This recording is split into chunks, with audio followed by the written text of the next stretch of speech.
हे भगवान शिव, इस वीडियो को जो भी सच्चे दिल से लाइक करें उसकी जन्म जन्मांतर की गरीबी को दूर कर देना। हे शिव, हम सब आपकी ही संतान हैं। दोस्तों, मर जाना, लेकिन मुख्य द्वार पर भूल कर भी ऐसे जल मत छिड़कना जैसे कि हम वीडियो में आपको बताने जा रहे हैं।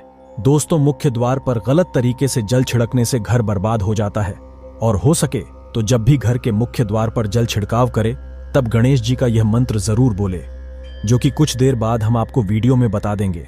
और वीडियो में हम यह भी बताएंगे कि मंदिर में जो एक लोटा जल रखा जाता है उसका क्या करें। मंदिर का लोटा कैसा हो, पीतल का हो, तांबे का हो, और मंदिर में जो एक लोटा जल रखा होता है उस जल का हम क्या करें। कुछ लोग करते हैं गलती और बाद में पछताते हैं। ऐसी गलती आप कभी मत करना, नहीं तो कंगाल हो जाओगे, बर्बाद हो जाओगे। मंदिर में एक लोटा जल ऐसे कभी मत रखना। दोस्तों, कुछ लोग यहाँ पर ऐसे भी होंगे जो इस वीडियो को बीच में ही छोड़ डा देंगे। अगर इस वीडियो को आपको छोड़ना ही है तो अभी छोड़ देना, परंतु गणेश जी भगवान का अपमान मत करना वीडियो को अधूरा छोड़ कर। इसलिए आपको घर के मुख्य द्वार पर जल कैसे छिड़कना है इस कार्यविधि को पूरा ही देखे। आधा अधूरा देखने से समझ लेना आप भगवान का अपमान कर रहे हैं। दोस्तों, बहुत समय से आप लोगों के प्रश्न आ रहे हैं कि मुख्य द्वार पर जल छिड़कने का सही समय क्या होता है और सही विधि क्या होती है। किस समय हमें जल छिड़कना चाहिए और क्या मुख्य द्वार पर जल छिड़कने के लिए स्नान करना आवश्यक है या बिना स्नान किए भी मुख्य द्वार पर जल का छिड़काव किया जा सकता है। झाड़ू लगाने से पहले या फिर झाड़ू लगाने के बाद जल छिड़कना चाहिए। और एक और प्रश्न आया है कि क्या पीरियड्स में हम अपने घर के मुख्य द्वार पर जल का छिड़काव कर सकते हैं या मुख्य द्वार पर दीप दान कर सकते हैं। और जल से ही जुड़ा हुआ एक और प्रश्न है आपका कि मंदिर में जो प्रतिदिन हम एक लोटा जल रखते हैं उस जल का हमें क्या करना चाहिए, किस प्रकार प्रयोग करना चाहिए। क्या हम उसे खाने में प्रयोग कर सकते हैं या फिर हम किसी पौधे में डाल सकते हैं। उस जल का उपयोग किस प्रकार से होना चाहिए। और कुछ लोगों का कहना यह है कि जब हम मुख्य द्वार पर जल छिड़कते हैं तो घर के अंदर की तरफ से जल छिड़कें या घर के बाहर की तरफ से जल का छिड़काव करें। इसके बारे में कई लोग शंका में हैं। आज यह शंका भी दूर हो जाएगी। और मुख्य द्वार पर जल छिड़कने से संबंधित आपका अगला प्रश्न है कि कई ऐसे लोग हैं जो कि फ्लैट में रहते हैं, कुछ ऐसे लोग हैं जो कि किराए के मकान में रहते हैं, एक ही कमरे में रहते हैं, तो उन्हें अपने घर पर मुख्य द्वार पर दीपदान किस प्रकार से करना चाहिए, जल कहां छिड़कना चाहिए। मतलब वह इस जगह को मुख्य द्वार मानकर वहां पर मुख्य द्वार से जुड़े हुए उपाय करें। तो आज की वीडियो पूरी तरह से आपके प्रश्नों पर ही आधारित है।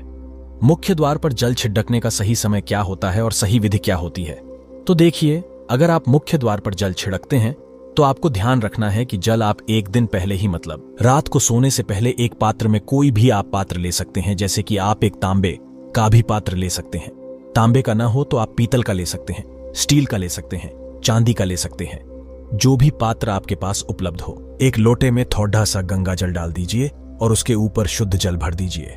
और हाँ, गंगा जल न हो तो भी परेशान होने की आवश्यकता नहीं है। सिर्फ शुद्ध जल से भी आप पात्र को भर सकते हैं और उस जल से भरे पात्र को अपने घर की रसोई में रख दीजिए। अब जैसे कि आप अगले दिन सुबह उठकर इस जल का छिड़काव अपने घर के मुख्य द्वार पर करेंगे।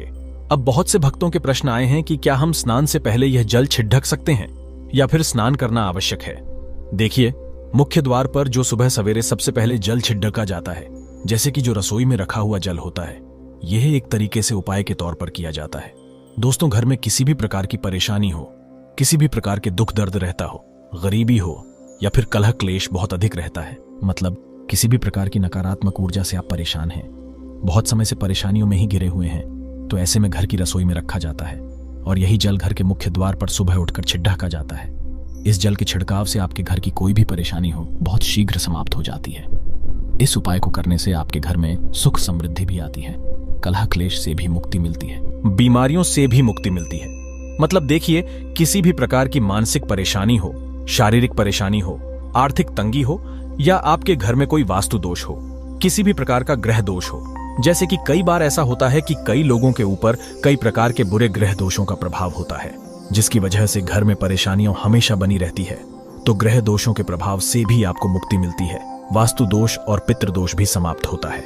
इसके साथ ही जैसे कि बहुत से लोगों के प्रश्न होते हैं कि उनके ऊपर किसी ने कुछ कर करा दिया है, उनके परिवार में किसी भी प्रकार की पहले कोई परेशानी नहीं थी, लेकिन अभी कुछ समय से परेशानियां लगातार आती ही जा रही हैं और कोई रास्ता नहीं मिल रहा है। परेशानी से निकालने का तो किसी के भी किए कराए तंत्र मंत्र का प्रभाव हो, किसी की बुरी नजर का प्रभाव हो, तो भी आपके इस उपाय से मतलब इस एक लोटा जल से आपकी परेशानी स्वतः ही कुछ दिनों में समाप्त हो जाती है। तो यह घर की सभी परेशानियों से मुक्ति पाने का रामबाण और सबसे सरल, सबसे आसान उपाय होता है जो हमारे शास्त्रों में वर्णित है। तो आप अपने घर की रसोई में एक लोटा जल रखें, रात में भरकर और प्रातःकाल जल्दी उठकर उसी जल से अपने घर के मुख्य द्वार पर छिड़काव कीजिए।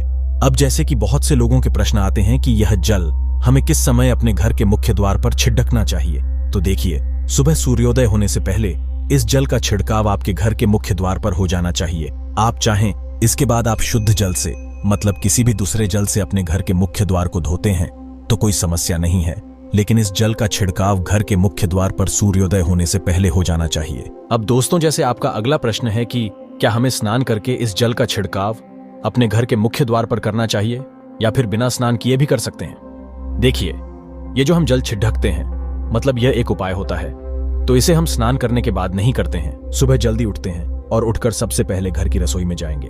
उसके बाद उस जल को लेकर आप घर के मुख्य द्वार पर जाएंगे। मुख्य द्वार खोलकर, मतलब मैन गेट खोल दीजिए, और उसके बाद मुख्य द्वार पर इसी जल का छिंटा दीजिए, छिड़काव कर दीजिए।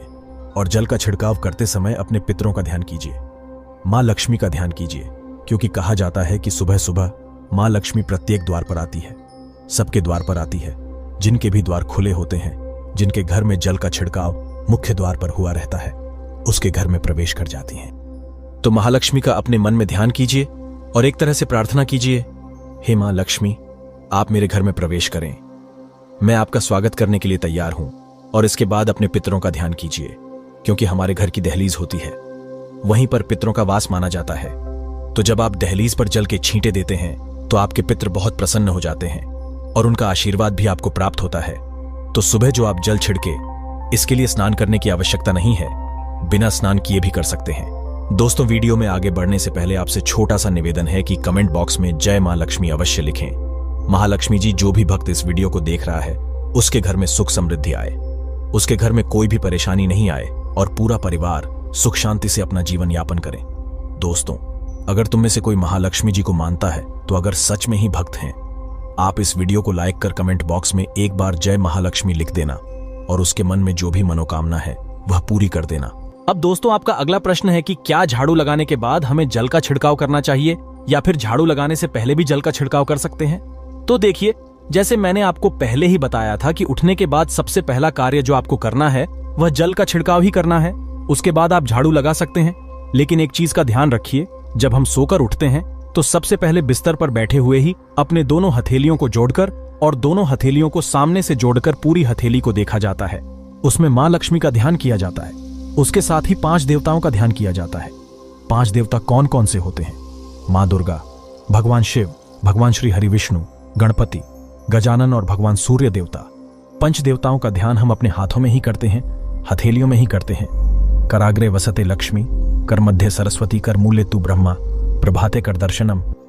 दोस्तों, इस मंत्र का उच्चारण आप चाहें तो कर सकते हैं, नहीं करते हैं तो भी कोई बात नहीं। अपने इष्ट देवता का और 5 देवताओं का ध्यान अपनी हथेलियों में कर लीजिए। उसके बाद दोनों हाथ जोड़कर सभी देवी देवताओं को प्रणाम किया जाता है और उसके बाद अपने हाथ से पृथ्वी का स्पर्श करते हैं, धरती को छूकर प्रणाम करते हैं 2 बार या 3 बार, और उसके बाद अपना दाहिना पांव पृथ्वी पर रखते हैं, दोस्तों धरती पर रखते हैं। उसके बाद ही बाकी के जो सभी कार्य होंगे वो उसके बाद ही किए जाएंगे।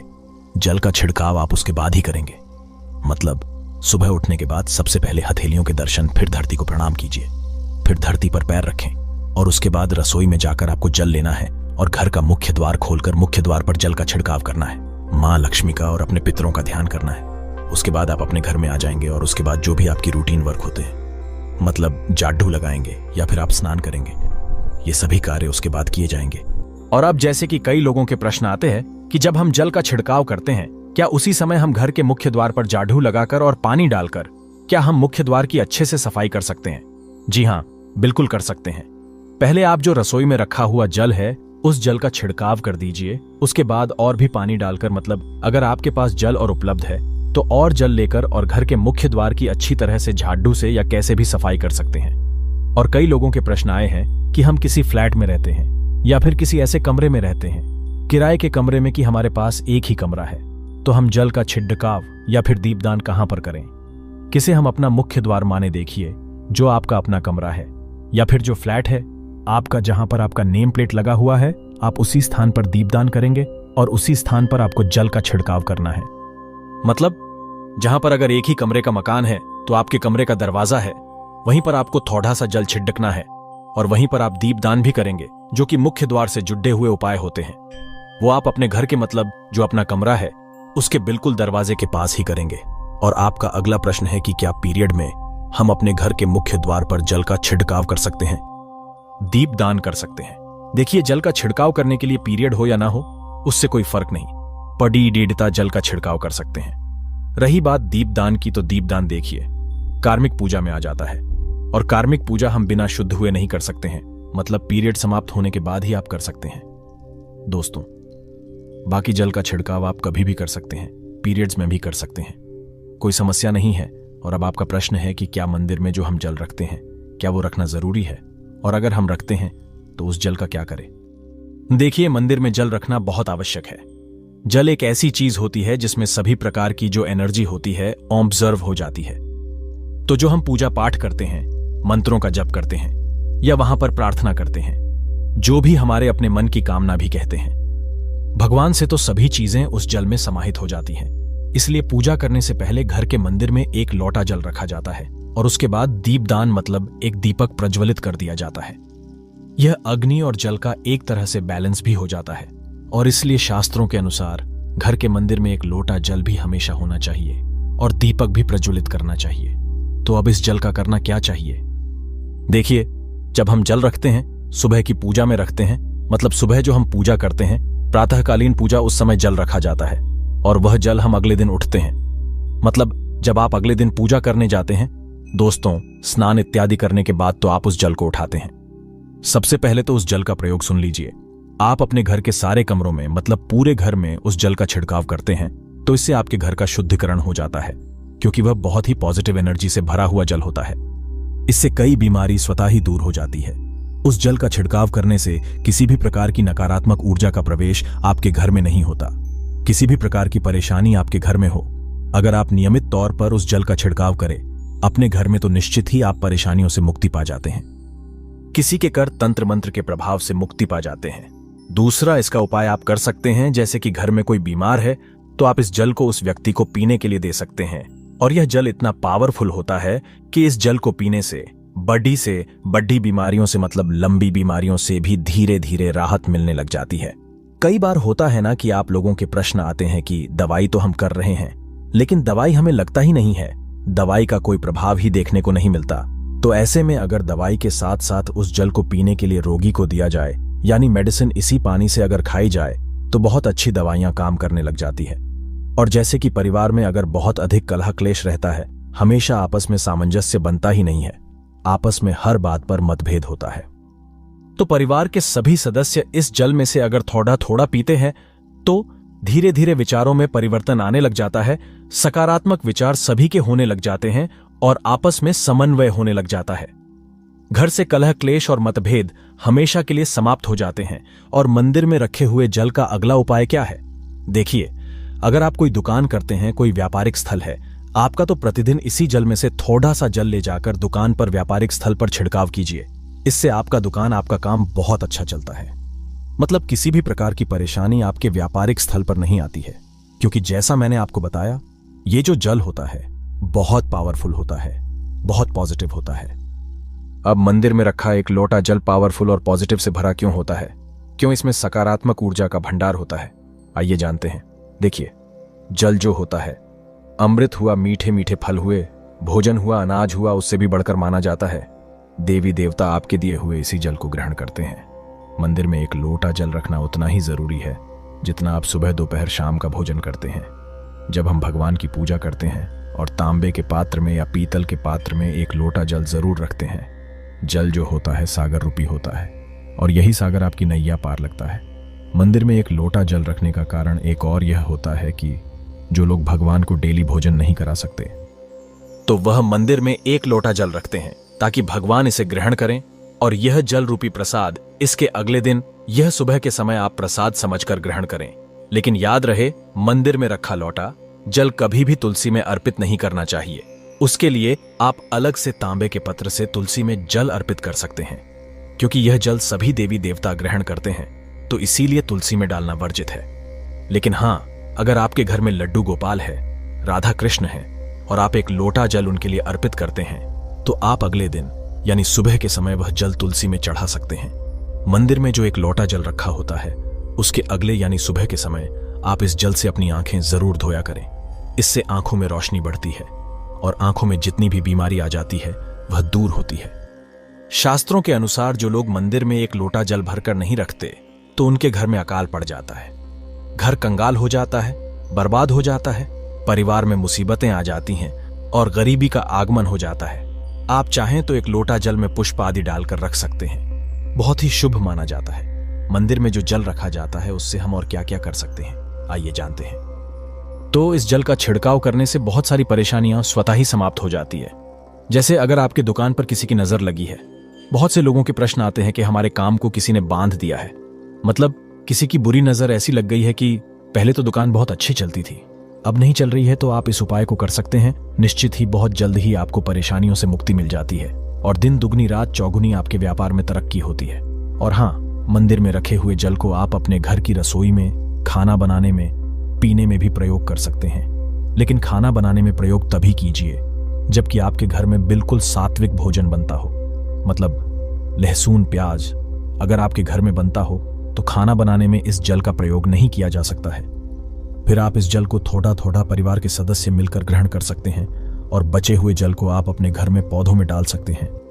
तो देखिए, ऐसा नहीं है कि मंदिर पर रखा हुआ जल बेकार होता है, किसी काम का नहीं होता है। बहुत सारे उपयोग इस जल के होते हैं। अगर हम सही तरीके से प्रयोग करें तो अपने जीवन की बहुत सारी परेशानियों का समाधान मात्र इस एक लोटा जल से हम कर सकते हैं। तो ध्यान रखिए कि मंत्रों से अभिमंत्रित जल बहुत महत्वपूर्ण होता है, बहुत शक्तिशाली होता है और हमारे घर के मंदिर पर रखा हुआ जल देवताओं का आशीर्वाद होता है, क्योंकि पूरे समय वह देवताओं के पास होता है। देवी देवता वहां पर रहते हैं, तो उस जल में हर प्रकार की शक्ति समाहित होती है, जो कि सकारात्मक शक्तियां होती है। और इस जल का प्रयोग अगर हम सही तरीके से करते हैं, मतलब उसको पीने में करते हैं, खाना बनाने में करते हैं, घर में जल का छिड़काव करने में करते हैं, तो इससे हमारी समस्याओं का समाधान होता है। और अगर कोई भी कार्य नियमित तौर पर मतलब प्रतिदिन किया जाता है तो उसका हमें लाभ प्राप्त होता है।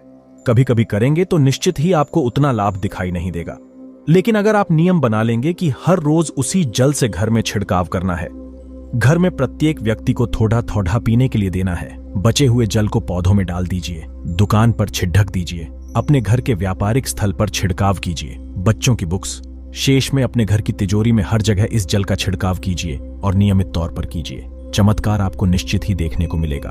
इसी प्रकार से जो रसोई में रखा हुआ जल होता है उसका छिड़काव अपने घर के मुख्य द्वार पर कीजिए, तो इसका भी आपको लाभ बहुत ही शीघ्र दिखाई देगा। लेकिन इसे अपने रूटीन में शामिल करना होगा, प्रतिदिन नियम से यह कार्य करना होगा, तभी आपको लाभ देखने को मिलेंगे। और हाँ, कई लोगों के प्रश्न आते हैं कि मंदिर पर जो रखा हुआ जल होता है, तो जब हम अगले दिन उठाते हैं तो उसमें कई बार कुछ चीजें पिया रच जाती हैं, कोई कीड़े मकोड़े पडीडे अच जाते हैं। क्योंकि खुला होता है तो क्या हम उसे ढक सकते हैं? जी हाँ, बिल्कुल ढक सकते हैं। जब आप पूजा करते हैं सुबह के समय, तो जब तक पूजा कर रहे हैं, जब तक मंत्रोच्चारण कर रहे हैं, तब तक जल खुला रखिए। और उसके बाद जैसे कि आप पूजा पर से उठते हैं तो उससे पहले जल को किसी भी प्लेट से या कटोरी से ढक दीजिए। फिर जब आप अगले दिन उस जल को उठाएंगे तो बिल्कुल शुद्ध और साफ सुथरा जल आपको मिलेगा और उस जल का प्रयोग आप अपने किसी भी कार्य में कर सकते हैं। और दोस्तों, आप जब भी घर के मुख्य द्वार पर जल छिड़काव करें तो गणेश जी भगवान का यह मंत्र जरूर बोले, ओम गणपतये नमः। और जो हमने आपको वीडियो में बताया है उसे ध्यानपूर्वक अच्छी तरीके से समझकर अपने घर के मुख्य द्वार पर जल का छिड़काव करें। हे माता लक्ष्मी, इस वीडियो को जो भी लाइक करें उसकी गरीबी दूर कर देना, उसको भाग्य का साथ देना। जय माता लक्ष्मी।